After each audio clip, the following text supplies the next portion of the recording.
जी अस्सलाम वालेकुम। हमारे साथ डॉक्टर साहब हैं माशाल्लाह, प्लास्टिक सर्जरी के और हार्ट के स्पेशलिस्ट हैं और उसके अलावा इल्मी प्रोग्राम में भी हिस्सा लिया है इन्होंने और अनामात दिए हैं।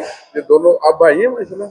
ये हमारे ज़ईम साहब हैं। अच्छा जैन साहब हैं। हाँ जी, मैक्स भाई हमारे ज़ईम है। मेरा नाम डॉक्टर ताहिर मिनास है। मैं प्लास्टिक सर्जन हूँ। दिल का मैं माहिर तो नहीं हूँ, लेकिन मैं ताहिर हार्ट इंस्टीट्यूट रवा में कुछ तकरीबन 2.5 साल रहा हूँ। वहाँ पे जो दिल के ऑपरेशन होते हैं उनमें भी हिस्सा लेता रहा हूँ और मरीजों को देखता रहा, उनकी देखभाल करता रहा, सारा कुछ करता रहा। अच्छा, डॉक्टर नूरी साहब की ज़ेरे निगरानी। जी डॉक्टर नूरी अच्छा, साहब। फिर आजकल बहुत सारे हार्ट के पेशेंट होते हैं या हम जिस तरफ जा रहे हैं ना, जी ग़िज़ाएं उस तरह की हैं, जी। हार्ट के हवाले से जो लोगों के लिए मुफीद कोई मशवरा। सबसे सबसे एक आसान और सादा मशवरा है कि उतनी खुराक लें जितनी आप यूटिलाइज कर सकते हैं। पहले बुजुर्गों की सेहतें इसलिए अच्छी होती थी कि वो खाना कम खाते थे या मिलता ही कम था, और वो बहुत ज़्यादा मेहनत करते थे, पैदल चलते थे, मशक्क़त करते थे। हमारे साथ मसाइल ये हैं कि हम अब खाना हमें ज़्यादा मुयस्सर है और जो खाने का मेयार है वो ज़्यादा रिफाइंड हो गया है। चीनी और जिसमें चर्बी है और कोलेस्ट्रॉल वाली चीज़ें हैं वो ज़्यादा हैं, तो इसलिए हम उनको यूटिलाइज़ नहीं कर सकते, हम उनको बर्न नहीं करते, हम उतना पैदल नहीं चलते, हम उतनी मशक्क़त नहीं करते, और वो हमारे जिस्म में जमा होता है, फिर वो हमारी नालियों में जमा होता है, फिर हमें जो टाइप 2 डायबिटीज़ है, शुगर है और जो दिल के अवारज़ हैं वो लाहक होते हैं।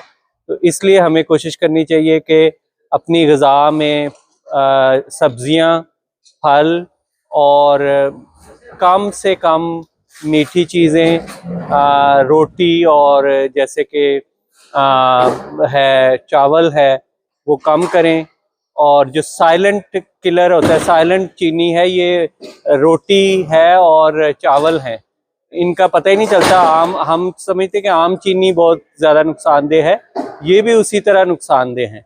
और हम प्रोटीन ज़्यादा लें और कम कार्बोहाइड्रेट्स लें और ज़्यादा सैर करें, पैदल चलें, और अपनी उम्र के लिहाज से जो भी हम वर्जिश कर सकते हैं वो करें। अच्छा, कुछ हमारी बहनें जो घर का सारा जो जैसे एक औरतों की जिंदगी बहुत बिजी होती है ना लाइफ, जी सुबह से शाम तक वो बेचारी कभी बर्तन साफ, कभी घर के काम, कभी बच्चों की खिदमत, कभी मियाँ की खिदमत, उनके सारे दिन मुश्किल में गुजरते हैं।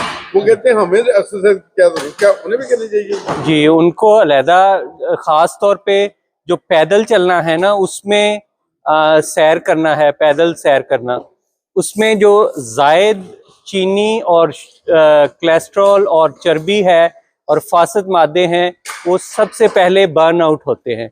वो इंसान इस्तेमाल करता है और उससे जो चर्बी है जो पूरे जिस्म में, नालियों पे वो नहीं जमती है, और वो बहुत ज़रूरी है। चाहे आप सारा दिन काम करते रहें, लेकिन अपने जिस्म की जो ज़कात है वो पैदल ज़रूर सैर करें, या जो भी वर्जिश उम्र के लिहाज से आप जितना टॉलरेट कर सकते हैं अपने डॉक्टर के मशवरे से वो ज़रूर करें। अच्छा, मेरी ना एक वो एलोपैथी होते हैं उनसे बात हो रही थी, यानी ये कि इनसे वो कह रहे थे कि जब हम जो एप्पल विनेगर है उसके अंदर अगर हम लेमन के चंद कतरे जो ताज़ा के ना वो निचोड़े तो वो अल्कलाइन हो जाता है, शायद उससे शुगर और स्पाइसी कर दी जाती है, खाने के बाद फौरन ऊपर चली जाती है ना। जी, तो क्या ये चीज़ भी उसका एप्पल सिडार विनेगर जो है वो फ़ायदा तो उसका बहुत है, लेकिन एक ख्याल रखना चाहिए, जो आपने फ़ायदा बताया है वो शुगर को कम करता है। जो सर्ज आप कह रहे हैं ना, यकदम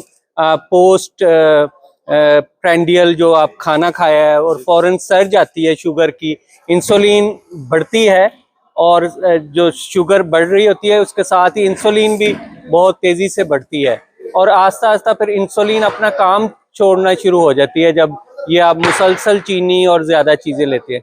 एप्पल सिडार विनेगर का सिर्फ एक नुकसान ये होता है कि अगर डायरेक्ट आप पानी जैसे ग्लास में पीते हैं, अगर वो लेंगे तो ये दांतों का एनेमल है उसको वो बिल्कुल डिस्ट्रॉय कर सकता है, तो उसको स्ट्रॉ के साथ लेना है जब भी एप्पल सिडार विनेगर आपने लेना है, तो वो, वरना वो दांतें आपके दांत तबाह कर देगा।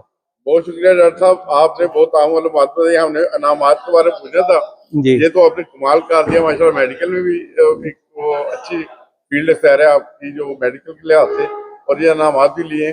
जी इससे ज्यादा मेरा जो जरूरी था वो हार्ट के मसले में आपसे पूछी है, वो जी लोगों के लिए ज्यादा फायदेमंद जी होगा। जज़ाकल्लाह बहुत शुक्रिया डॉक्टर साहब। जज़ाकल्लाह जी। अल्लाह आपको सबको अपनी ज़ुबान में रखे।